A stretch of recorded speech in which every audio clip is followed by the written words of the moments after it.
5 friandises à éviter absolument pour un chien en bonne santé. Os noué en peau de buffle ou os pressé, tous les deux dits composés à 100% en peau de buffle. Bien que la composition à première vue peut paraître totalement inoffensive, en réalité il ne s'agit pas de peau de buffle mais de cuir de buffle. Vous trouverez de nombreux articles sur la toile qui parlent de la toxicité de ces deux produits. En effet, vu qu'ils ne sont pas issus de l'industrie alimentaire mais plutôt de l'industrie du cuir, les normes sont totalement différentes et beaucoup moins strictes que celles que l'on retrouve en alimentaire.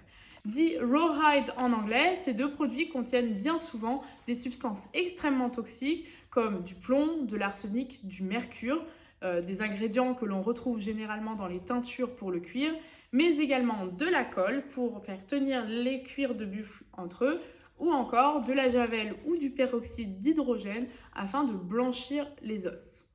Sans parler des nombreux additifs que peuvent contenir ces os, comme par exemple les conservateurs, mais également des arômes artificiels afin de les rendre appétants pour votre chien.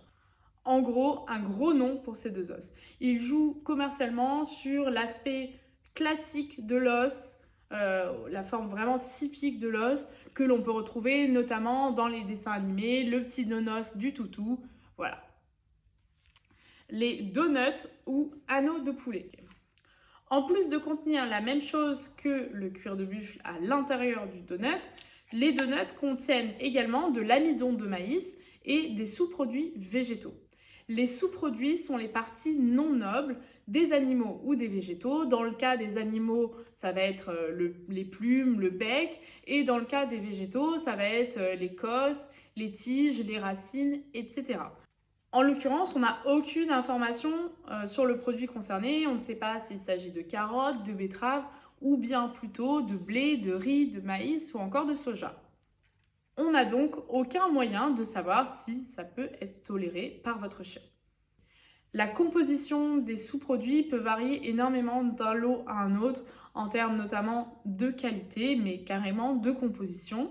Le donut contient en plus de l'amidon de maïs qui peut être source de gros problèmes digestifs chez certains chiens, qui peut même entraîner des prises de poids, des flatulences, mais également des grosses réactions allergiques. Commercialement, d'un point de vue marketing pour humains, c'est génial. Ça nous fait penser à une pâtisserie, un donut, un bagel. C'est très appétissant visuellement. En revanche, c'est juste du cuir de buffle, un petit peu de viande de poulet, des sous-produits et de l'amidon. Un gros nom pour celle-ci aussi. Os à moelle ou dit de mammouth. Je le laisse sous le plastique parce que j'ai vraiment pas envie de toucher ça. C'est généralement un os de fémur. On parle de fémur quand c'est l'articulation qui va de la hanche jusqu'au genou. Chez les mammifères, c'est pareil. En l'occurrence, j'ai vu sur le site que c'était indiqué comme pouvant être du fémur de bœuf ou de porc. Donc j'imagine que ça varie selon les lots et impossible de savoir réellement si c'est du bœuf ou du porc puisque ce n'est pas indiqué sur le sachet. Une des friandises les plus dangereuses pour votre animal, comme toutes les friandises à base d'eau porteur en général, les jambes, les pattes, etc.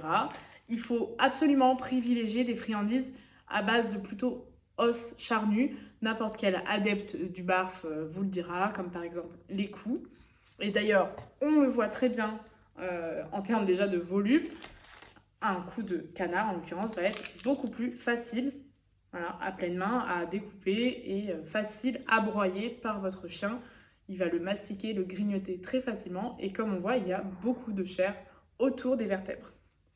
Cette friandise-là, à l'inverse, va créer des risques de fractures dentaires, mais également d'étouffement quand votre chien va arriver à ces parties-là, ou encore des blessures intestinales en raison du gros volume d'os qui vient directement dans l'estomac et dans le système digestif, qui peut même entraîner des hémorragies ou des obstructions intestinales.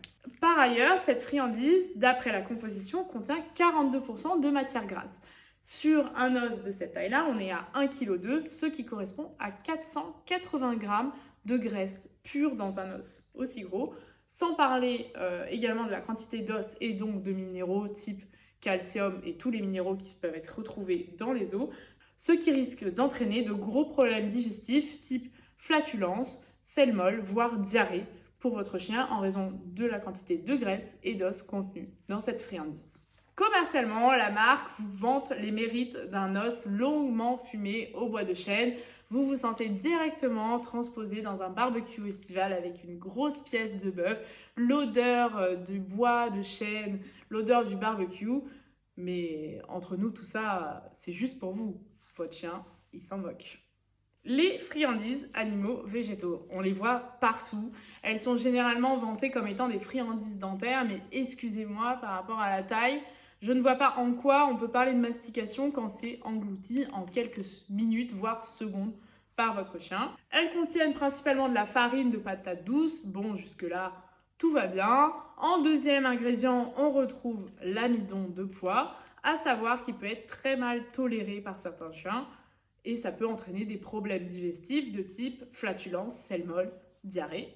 Elles contiennent également de la poudre de cellulose qui est généralement issue de cellulose végétale à partir de tiges de plantes, mais également de pulpe de bois ou d'autres matières végétales. En l'occurrence, on ne sait absolument pas de quelle source de cellulose il s'agit.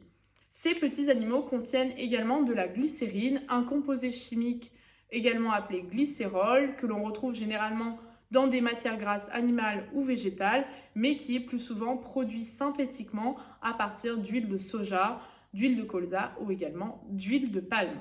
La glycérine peut être également issue de l'industrie pétrochimique. En revanche, d'après la composition, impossible de savoir de quelle source de glycérine il s'agit. Pour votre information, généralement quand il s'agit de glycérine végétale, les fabricants préfèrent s'en vanter parce que cela assure que la provenance soit végétale. En l'occurrence, il est juste indiqué glycérine. En bref, on retrouve la glycérine généralement dans l'industrie cosmétique, par exemple les savons, les lotions ou les crèmes, dans l'industrie pharmaceutique, par exemple dans les suppositoires, ou encore dans l'industrie alimentaire en agents humectants, mais également dans la fabrication du plastique et d'autres produits chimiques.